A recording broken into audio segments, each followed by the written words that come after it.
Welcome back. Now that you know a little bit about how a Caesar cipher works, it is time to expand your Java knowledge so that you can implement one. You should know something about strings already. If you took our previous course, Java Programming, Solving Problems with Software, you learned how to manipulate strings. If you are unfamiliar with strings, we recommend you brush up on them before proceeding. However, to perform encryption, you need to do something with strings that you did not do in the previous course. In that course, you analyzed the contents of strings and operated on pieces of existing strings. However, you did not build up new strings. If you carefully re-examine what you saw about how a Caesar cipher works, you will see that you are making a new string by adding one character at a time. One way that you can build up a string is with concatenation, which is a fancy word for sticking things together. In Java, you can perform string concatenation with the plus operator, whenever at least one operand is a string. If one operand is a string, but the other is not, then the concatenation operator figures out the string representation of the non-string operand and concatenates that. For example, if you were to write these two strings with the plus operator between them, you would be telling Java to perform string concatenation. The result would be the string you see here, which was formed by sticking these strings together. Exactly what concatenation means. To illustrate the usefulness of this operation, think about the Caesar cipher you are working on. You might want to take the original alphabet as a string and make a rearranged alphabet based on the key.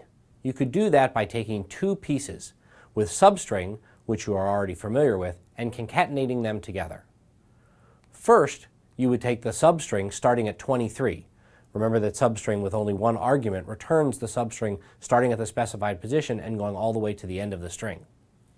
Then you would concatenate the substring from 0 to 23 onto the end of that string.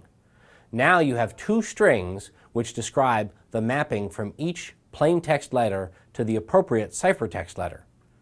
We did this for the key of 23, but you should think for a moment about how you would generalize this for other keys. As you learn more about manipulating strings, it is important to know that they are immutable. You cannot change an existing string once it has been created. Instead, if you want a different string, you must make a new one with that change.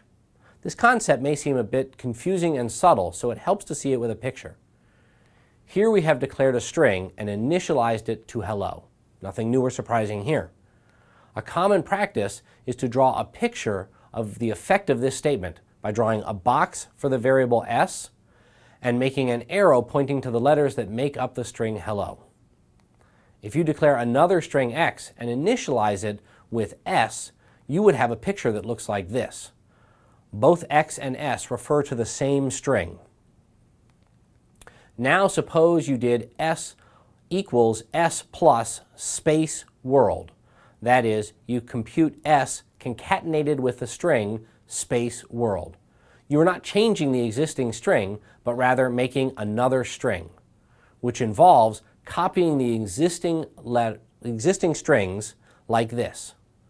Notice that x is still hello because you did not change the existing string. You made a different string and assigned it to s.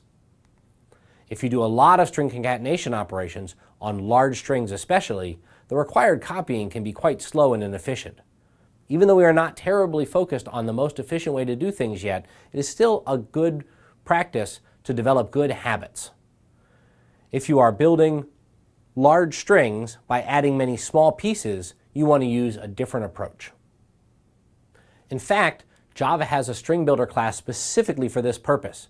It provides a mutable sequence of characters, meaning it is like a string, but you can modify it, changing and inserting characters in an efficient way. When you create a new string builder, you can pass a string in to specify its initial contents. There are also many useful methods. We will name just a few of the most important ones, but recommend you consult the API documentation for a full list and more details. One useful method is append, which lets you put a string on the end.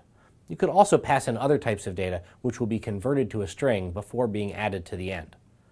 You can insert a string or the string representation of other types of data at any location you want.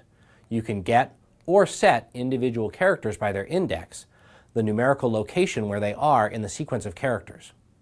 When you are done manipulating the string buffer, you will often want to use toString to get the string you have made. As before, it helps to see a picture of how these methods operate. Here, we have started by creating a string builder and passing in the string hello. We have drawn this picture with SB having an arrow pointing to the sequence of characters in the string builder. Now, if you call sb.append and pass in world, you will modify the existing sequence of characters. Notice how we changed the existing sequence rather than copying them into a new sequence. You could also insert or put the characters into the middle, which would still modify the same sequence of characters like this. Great! Now you know how to build up strings from smaller pieces.